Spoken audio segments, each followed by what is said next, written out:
현재 부동산 관련해서 이제 의견들이 분분하다고 합니다. 급락후에 반등을 한다, 회복세를 못한다, 뭐 이런 얘기들이 되게 많은데 결론부터 말씀드리면 부동산 앞으로 관심 이제 사라집니다. 부동산에 대해서 집을 사야겠다라고 생각하는 한심하고 어처구니 없는 정신 나간 사람들이 지금도 일부 있긴 하지만 2023년 연말쯤 되고 하면 점점 사람들이 알아갑니다. 대출 이자가 지금 장난이 아니네. 시중금리가 상단이 9%가 됐네. 10%가 됐네. 이거 2022년 연초? 2022년 뭐 하반기하고 비슷하네. 이렇게 금리가 가파르게 오를 수가 있나? 너무한데? 이런 이제 분위기로 반전이 될 거다라는 겁니다. 벌써 지금 금리가 7% 가까이 올라가고 있는 상황입니다. 상단금리요. 그러면은 7월 26일날 미국이 기준금리를 올리고 나면 어떻게 되겠습니까? 뭐 8% 그냥 가겠죠. 상단이요. 그 다음에 이제 또 이제 9월 이후에 상황이 이제 점점 이제 안 좋아지는 거죠. 결국에는 9월 이후에 연말쯤 되면 시중금리, 시중대출금리가 9% 10% 갑니다. 상단이. 내년에는요. 내년에는 이제 더 올라갈 거죠. 또 가상금리를 2% 3% 이제 매깁니다. JB금융지주라고 하는 전북은행 뭐 이런 데서는 지금 중도금 대출 뭐 6% 7% 받더라고요. 그리고 연체하게 되면 가상금리를 3% 매깁니다. 일반 은행에 비해 가지고 뭐 2배 3배 높다라고 얘기하던데 오죽하면 전북 지역에서 시위까지 하겠냐라는 거죠. 금리가 높다고 낮춰달라고 국회의원까지 같이 끼어가지고 참 놀라운 일이죠. 그러한 일들이 전북에서만 벌어지는 걸까요? 아니면 시간차를 두고 다른 지역에도 확산이 될까요? 다른 지역에도 확산이 된다라고 보면 거의 맞습니다. 그렇게 되어 간다라는 거죠. 점점 우리네 삶이, 우리의 상황이 녹록치 않을 거다라고 봐야 됩니다. 참 이런 생각 저런 생각 별 생각이 다 듭니다. 어떻게 살아야 되겠습니까? 어떻게 지내는 게 좋겠습니까? 어떤 삶을 꾸려나가야 되겠습니까? 함부로 부동산 따위에 인생 전부를 보험 걸어서는 안 됩니다. 인생 보험 걸었다가 인생이 그냥 다 날아가 버립니다. 평생 동안 빚 갚다가 나중에 답 안 나온다고 일가족 이제 극단적인 선택하는 일이 이제 생겨나는 거예요. 지금처럼 가격이 미친듯이 올라가 있는데 2배 3배 올라 있는 가격에 덜컥 빚까지 50% 70% 80% 내가지고 사놓으면 어떻게 됩니까? 죽을 때까지 빚 못 갚고 자식들한테 빚덩이 안겨주고 세상을 떠나게 된다라는 겁니다. 무서운 얘기입니다. 이게 뭐 별일 아닌 것처럼 떠들어대는 놈들은 다 사기꾼이고 쓰레기고 다 가짜입니다. 지금 호가가 부동산 거래가 진짜입니까? 등기를 한 내역을 가져오라 그러세요.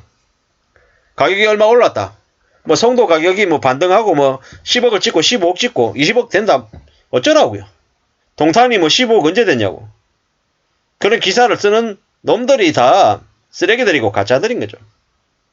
동탄이 무슨 놈의 15억입니까? 30평대가. 어처구니가 없는 얘기죠.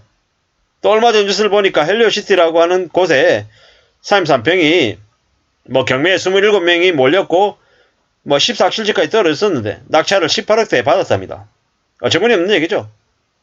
감히 말씀드리건데 매년 지나보십시오. 헬리오시티 30평대 얼마 할지. 7억에서 9억 사이를 왔다 갔다 할 것 같습니다. 제일 저층 1층 이런 데는 뭐 7억대, 뭐 7억 중후반대, 그리고 나머지 한 중간쯤은 8억 중반, 좀 고층이고 로얄층 괜찮다 이런 데는 뭐 9억대 하겠죠. 사실상 이게 무슨 가격이냐? 그 아파트 최초에 분양할 당시에 가격일 거다라고 보면 맞죠. 둔촌주공, 강동구의 둔촌주공 얼마 되겠습니까? 30평대. 거기도 마찬가지입니다. 7억에서 8억대 될 거다라고 저는 생각합니다. 지금 그렇게 얘기하면 욕먹죠. 알고 있습니다. 근데 시간이 지나면 지날수록 그렇게 바뀌어갈 겁니다. 2023년 올해 연초 2022년 말 헬리오시티조차 한때 뭐 일시적이게 짓긴 했지만 뭐 12억대 매물도 나오기도 했었어요. 아니다 가짜다 뭐 이렇게 얘기했지만은 실제로 일시적으로 그랬단 말이죠. 지금은 뭐 가보면 전부 다 18억대, 뭐 건매물 뭐 17억대 후반 뭐 이렇게 되어 있지만 보자고요. 1년 지나고 2년 지나고 3년 지나고 4, 5년 지나서 다시 얘기해보자라는 말씀을 드리고 싶습니다. 뭐 저는 계속 이렇게 뭐 구독자 수가 많든 사람들이 많이 보든 적게 보든 계속 얘기를 할 거기 때문에 그때쯤 어떨지 뭐 얘기하면 뭐 되겠죠. 이래저래 많은 생각들을 해봅니다. 앞으로 우리네 삶이 어떻게 흘러갈지도 궁금하고요. 뭐 결국 확실한 건 우리네 생각처럼 뭐 상황이 쉽게 뭐 바뀌어갈 건 같지는 않고요. 시간이 좀 걸리는 거다라는 거. 특히나 부동산 같은 경우에는 금방이 아니라 시간 차이를 두고 서서히 바뀐다라는 거 잘 알고 있습니다. 뭐 이래저래 우리가 어떻게 살지, 어떤 마음으로 살아가야 될지 이제 궁리도 하면서 지내야죠. 잘 알고 있습니다. 잘 살아야 됩니다. 사는 게 쉽지 않다라는 거, 어렵다라는 거, 이래저래 많은 고민들을 누구나 다 하고 있다라는 거. 저도 그렇고 여러분들도 그렇고 좀 잘 살아내기 위해서 부단히 애써야죠. 뭐 누가 뭐라 그래도 삶을 잘 찾아내기 위해서 다듬어가기 위해서 애써야 됩니다. 해보자고요. 함부로 욕심부리고 함부로 부동산 투기를 통해 가지고 큰돈 벌 생각은 안 하는 게 좋습니다. 뭐 낙찰가율이 서울이 80이고 부산이 74라고 하는데 보자고요. 아파트 청약 경쟁률도 서울은 거의 50대 1, 경남은 뭐 0대 1이라고 그러는데 뭐 왜 그러겠습니까? 가격이 비싸서 그런 거죠. 가격이 싸면 저런 일 일어나지 않습니다. 당연한 얘기죠. 앞으로 우리가 어떻게 생각하면서 살아야 되겠습니까? 어떤 모습으로 지내야 되겠습니까?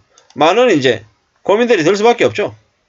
결국에는 무리한 욕심, 무리한 탐욕 이런 것들이 부동산 시장에서 많은 사람들을 이제 지옥으로 내모는 겁니다.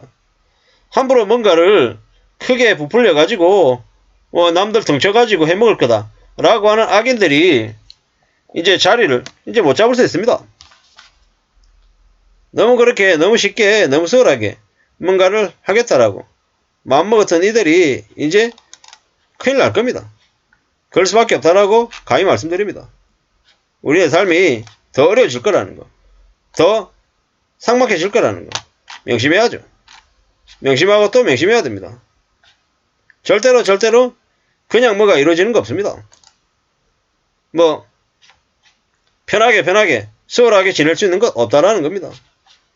정의